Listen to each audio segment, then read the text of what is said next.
Hello my dear friends, you're in the Military Summary channel, and today we will discuss the situation in Ukraine on the 19th of July of 2024.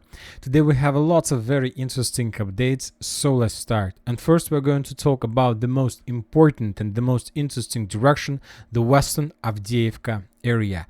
As you can see, we have adjusted the map and we have colored significant territories under control of Russian Federation. This area used to be colored as a gray area, as a gray zone, as a contested area, and today we got geolocations that confirm complete control over this territory by the Russians. Let's start from the beginning. During this morning, first the pro-Ukrainian mappers have adjusted their maps, showing additional progress of the armed forces of Russian Federation, and by the morning the Russians captured the forest, this forest that is located to the east of village itself. Later, a few more mappers, reliable mappers, confirmed that update and colored their maps as well. And somewhere at noon time, maybe at 2, maybe at 3 p.m., the Russian sources published the video that confirms complete control over the village. In this video, we can see the Russian soldier who probably just entered Progress. As you can see, he was shaking, he was waving with his hand, basically because he didn't have flag with him. If he had the flag, of course, he would wave with the flag, but he didn't have. And I would like to point your attention to one important thing, to few important things. First of all, the Russian soldier was moving here very safely. He didn't expect any attack from the Ukrainian side. He didn't expect drones. The second thing I would like to point your attention, take a look at the buildings.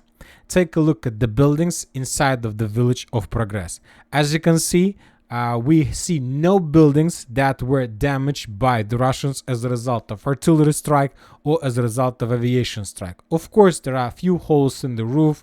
Maybe some buildings were a little bit damaged by some parts of machine gun fire or rifle fire. But anyway, we can make a conclusion that those civilians who left Progress before the beginning of clashes in Avdiivka direction, most likely within a month can return back home in Progress and to continue living there. So this is not Mariinka, obviously. This is not Eastern Chasiv Yar. This is not Volchansk. This is not Avdiivka itself. The city is completely correct, no problems at all. And this is very important. And this video confirms and shows us that most likely the Ukrainians decided to fall back from the village and not to show the Russians any resistance. So they basically abandoned the city without clashes with the Russians.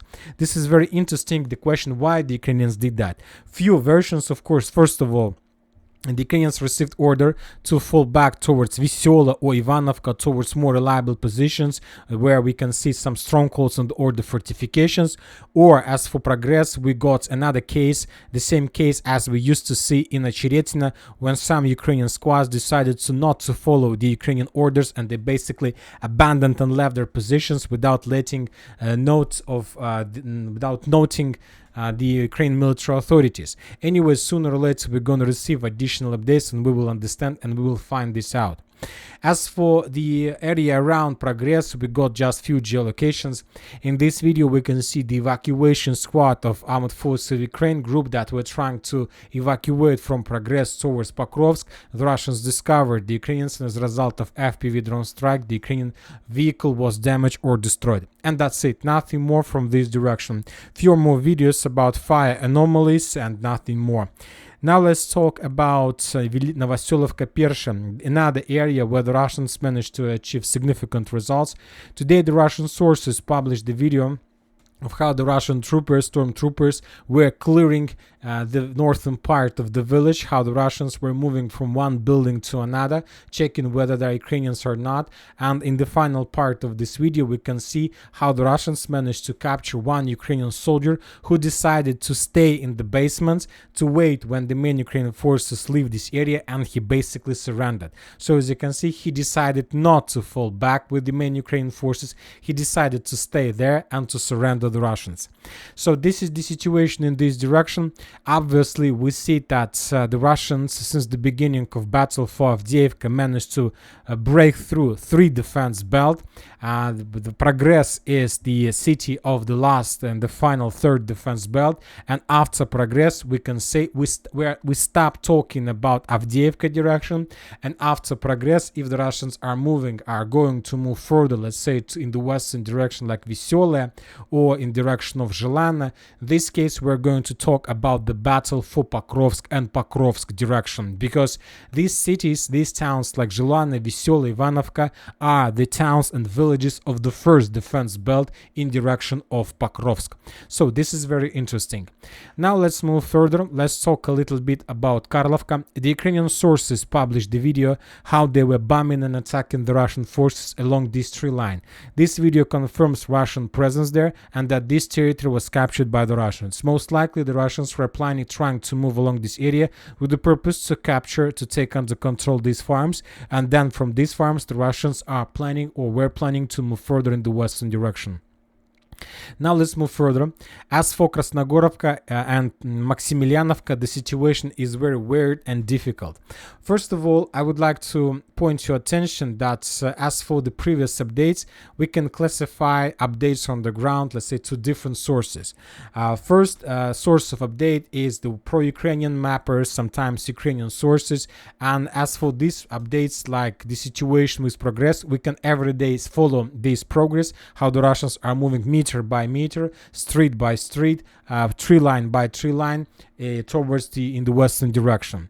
The second source of updates is the Ministry of Defense of Russian Federation, when they stated about that this or that settlement was captured by the Russians. And the third source of update is sometimes, like the situation with Maximilianka, the city was living its own life, and at some point of war, the Russians managed to establish control over this territory without any updates, what was happening before, how the Russians managed to do this. And as I understand, currently this is the situation for the cities like Krasnogorovka and Maximilianovka. Most likely the Russians are about to finish the battle for both cities, but we are not receiving anything from this direction. And this is very interesting. Why is this happening? Because as for the previous let's say days, as for the previous phases of the special military operation, the Russians try to update the sources, update us about their additional progress, but as for these 2 cities, we're not receiving anything, and it's very interesting and weird. Now let's move further. Let's talk about South Donetsk direction. We got important updates. During the previous 2 days, we got a lot of videos of how the Russians were attacking the Ukrainian forces along this road. Most likely the Russians during the previous 24 hours managed to improve their positions, but yet we haven't received any geolocation that can confirm this. Neither any mapper have updated their maps, but we got updates that the Russians improved their positions on the flank. First, the Russians captured additional tree lines in the fields and the fortifications along the road between Salotka and Vadiana. The Russians captured this territory. This information was confirmed by neutral mappers, yet we haven't received anything that confirmed this, and we have additional progress in the fields. As for this territory, most likely the Ukrainians decided to abandon their positions inside of this artillery pocket. I'll remind you that this territory is under responsibilities of 72nd Mechanized Brigade, which caused significant damage to the Russians during the previous 4 or 5 attempts to storm Ugledar. So obviously the Ukrainians were not going to risk being encircled and captured by the Russians. They decided to abandon this artillery pocket towards the coal mine.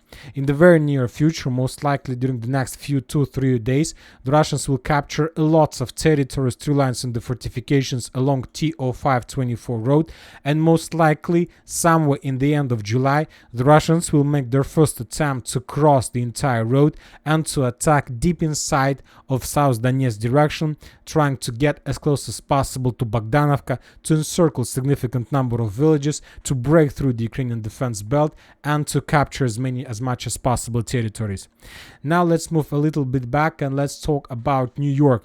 Today we got additional report. The Ministry of Defense of Russian Federation reported that the units of the Group of Forces Center, as a result of very heavy clashes, managed to establish complete control over the village of Yurivka. We have adjusted the map and colored this territory appropriately. If you remember, just yesterday we discussed that the Russians attacked the Ukrainians in this direction. Now we see that the Russians are attacking the Ukrainians in the western direction, and both roads of attacks tell us that most likely this is not just the breakthrough from the Russian side. It looks like the flower, another New York flower, and the flower is blooming. The Russians are going to develop their positions. This blooming process is not going to bring significant progress for the Russians, because it's like to the east of New York, it's already Russian positions, but it will allow the Russians at least to defeat the Ukrainians in this area and to allow the Russians to reach the operational space that they can use for further attempts to attack towards Konstantinovka. Anyway, the New York flower is blooming, and this is obviously. Now let's talk about Toretsk agglomeration. The Russians continue bombing the Ukrainian forces in this area with different types of weapon. There are still very heavy clashes. The Ukrainians are sending more and more forces in this direction with the purpose to stabilize, but the real plan of the Ukrainians to bring as many as possible reinforcements and reserves to stabilize the situation, while Ukrainian officers and generals think about the plan what to do next. But the problem of this doctrine is that the Ukrainians are sending the forces, but the Ukrainians still have no plan. So basically the Ukrainians are living their lives there for free, for nothing. Now let's move further. Let's talk about Chasiv Yar. During the previous 24 hours, we haven't received anything from this direction that can confirm Russian progress in the Black by the name of Novi. We got just one video. This is the video of some fire inside of some building in this part, and it's very difficult to understand whether this building was destroyed by the Russians or by the Ukrainians. So once again, for the previous 24 hours, we still haven't received anything that can confirm or not Russian control over this territory. Now let's talk about another important progress of the Russians, about the situation in Ivano-Darivka. Today, the Russian sources published the video how they managed to break through the Ukrainian defense belt, and as a result of unexpected and fast lighting attack, to establish complete control over the village of Ivano-Darivka. In this video that was made by the Russian reconnaissance drone, we can see the movements of Russian soldiers between the building, how they were conducting the clearing operation, forcing the Ukrainians to fall back or to capture those Ukrainians who were abandoned by their soldiers. And in the second part of the video, we can see the building that's where the Russians erased the Russian flag. So this is very important defense belt, very important stronghold that was captured by the Russians. Most likely during the next few days or weeks, the Russians will try to finish the battle for Vyemka, which will allow them to maintain the line of combat contact just by shortening it. And after this situation, the distance between Russian positions and, let's say, Siversk itself is going to be less than 8 kilometers, which is already nothing when talking about artillery strikes and, let's say, further progress in this direction. There are going to be just 3 strongholds on the Russian way, which obviously is not so big or important when talking about the battle for this stronghold.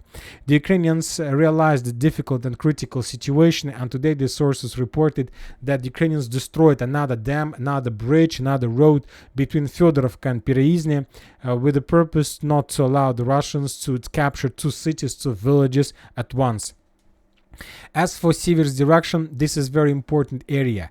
We know and we see that from one side the Russians are moving from the southern part and they're getting closer and closer to the stronghold. On the other hand, we see that the forces of 12th Special Purpose Brigade Azov are moving towards Kreminna.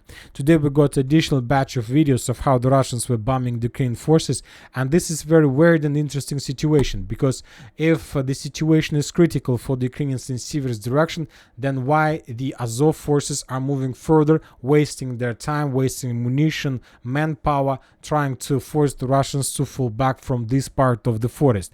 Maybe there is some risks of being encircled completely, so that's why the Ukrainians try to maintain their foothold, or maybe not. Anyway, the situation in this area is getting worse and worse for the Ukrainians.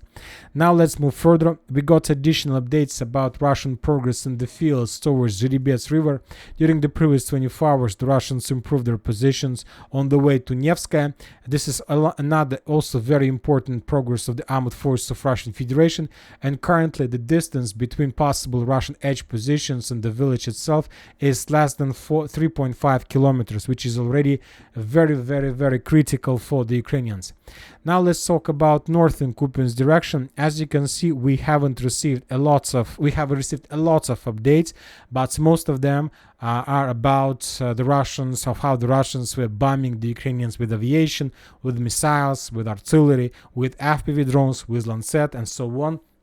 And this is very important because for now the Russians decided not to attack on the ground.